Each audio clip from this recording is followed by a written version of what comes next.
ചൂടിൽ പുറത്തിറങ്ങുന്നത് തന്നെ പലരും ഇപ്പോൾ അപൂർവമാണ്. പലയിടങ്ങളിലും കച്ചവടം ഒന്നും നടക്കുന്നില്ല എന്നാണ് പറയുന്നത്. കാരണം ആളുകൾ പുറത്തിറങ്ങാൻ മടിക്കുകയാണ്.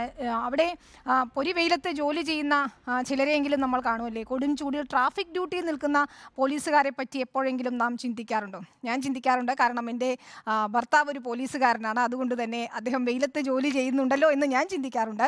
പകൽ സമയം 6 മണിക്കൂറാണ് ഇവരുടെ ഡ്യൂട്ടി. മഴയായാലും വെയിലായാലും പോലീസുകാർ ഈ ഡ്യൂട്ടി നോക്കിയല്ലേ പറ്റൂ. വിനീത, ഞാനിപ്പോൾ നിൽക്കുന്നത് പത്തനംതിട്ട സെൻട്രൽ ജംഗ്ഷനിലാണ്.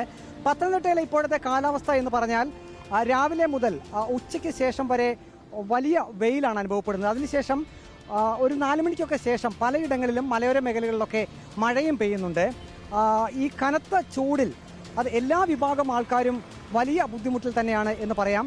അതിലേറ്റവും പ്രധാനപ്പെട്ടത് ട്രാഫിക് ഡ്യൂട്ടിക്ക് നിൽക്കുന്ന പോലീസ് ഉദ്യോഗസ്ഥരുടെ അവസ്ഥയാണ്. കാരണം ഇപ്പോൾ ദൃശ്യത്തിൽ കാണുന്നത് പത്തനംതിട്ട സെൻട്രൽ ജംഗ്ഷനിൽ ഡ്യൂട്ടിക്ക് നിൽക്കുന്ന പോലീസ് ഉദ്യോഗസ്ഥനാണ്. ഇങ്ങനെ നഗരത്തിലെ പല പോയിന്റുകളിലായി നിരവധി ട്രാഫിക് പോലീസ് ഉദ്യോഗസ്ഥരാണ് ഈ പകൽ സമയം കൊടും ചൂടിൽ ഡ്യൂട്ടി നോക്കുന്നത്.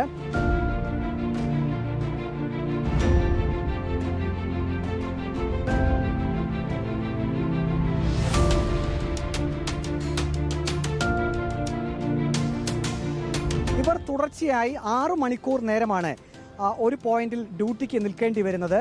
ഇതിപ്പോൾ ഈ സെൻട്രൽ ജംഗ്ഷനിലെ ഒരു കാര്യം പറയുകയാണെങ്കിൽ എപ്പോഴും തിരക്കുള്ള ഒരു സ്ഥലമാണ്. അതുകൊണ്ട് ഒരാൾ മാത്രം പോരാ, എക്സ്ട്രാ ആയി ഒരാളെ കൂടി ഇവിടെ ഡ്യൂട്ടിക്ക് ഇട്ടിട്ടുണ്ട്. ഇവർ 2 പേരും കൂടിയാണ് ഇവിടെ ഈ ട്രാഫിക് നിയന്ത്രിക്കുന്നത്. മറ്റ് പോയിന്റുകളിലൊക്കെ തിരക്ക് കുറവായ ഇടങ്ങളിൽ ഒരു പോലീസ് ഉദ്യോഗസ്ഥൻ മാത്രമേ ഡ്യൂട്ടിക്ക് കാണുകയുള്ളൂ. എന്നാലും ഇവരുടെ ഒരു അവസ്ഥ എന്നുള്ളത് കൊടും ചൂടാണ്. ഇവർ യൂണിഫോമൊക്കെ ധരിച്ച് തലയിൽ ഈ തൊപ്പിയൊക്കെ വെച്ച് ഡ്യൂട്ടിയുടെ ഭാഗമായി ഈ കൊടും ചൂടിൽ 38 ഡിഗ്രി സെൽഷ്യസിന് മുകളിലാണ് പത്തനംതിട്ടയിലൊക്കെ ഇപ്പോൾ ചൂട് അനുഭവപ്പെടുന്നത്. ആ കൊടും ചൂടിൽ വളരെയധികം സമയം ഇങ്ങനെ ഡ്യൂട്ടി നോക്കുമ്പോൾ അവർക്കും ശാരീരികമായിട്ടുള്ള പ്രശ്നങ്ങളുണ്ട്. പക്ഷേ പോലീസുകാരുടെ പ്രതികരണം നമ്മൾ നേരത്തെ ചോദിച്ചിരുന്നു. അവർ പോലീസ് ഉദ്യോഗസ്ഥരായതുകൊണ്ട് തന്നെ അവർക്ക് പ്രതികരണത്തിന് ഒരു മടിയുണ്ട്, പോലീസ് ഡിപ്പാർട്ട്മെൻ്റ് ആയതിനാൽ. എങ്കിലും അവർ അവരുടെ വിഷമങ്ങൾ നമ്മുടെ അടുത്ത് വ്യക്തിപരമായിട്ട് പറഞ്ഞിരുന്നു. എത്രയൊക്കെ ചൂടായാലും മഴയായാലും തങ്ങളുടെ ഡ്യൂട്ടി ചെയ്തല്ലേ പറ്റൂ എന്നാണ് പറയുന്നത്. പക്ഷേ ഒരു കാര്യം അവർ പറയുന്നുണ്ട്, ഈ കൊടും ചൂടിൽ ഇത്രയും സമയം ഇങ്ങനെ ഡ്യൂട്ടി ചെയ്യുമ്പോൾ ശാരീരികമായിട്ടുള്ള അസ്വസ്ഥതകൾ സ്വാഭാവികമായും ഉണ്ടാകും. ധാരാളം വെള്ളം കുടിക്കേണ്ടി വരുന്ന ഒരവസ്ഥയുണ്ട്. ഇനിയിപ്പോൾ മഴക്കാലമൊക്കെ ആകുന്നത് വരെ ഈ ചൂട് ഇങ്ങനെ തന്നെ തുടരാനുള്ളൊരു സാധ്യതയാണുള്ളത്. എങ്കിലും ഈ ട്രാഫിക് പോലീസ് ഉദ്യോഗസ്ഥരെ സംബന്ധിച്ചിടത്തോളം അവർ ഈ വലിയ ചൂടിൽ അവരുടെ ഡ്യൂട്ടി തുടരുക തന്നെയാണ്.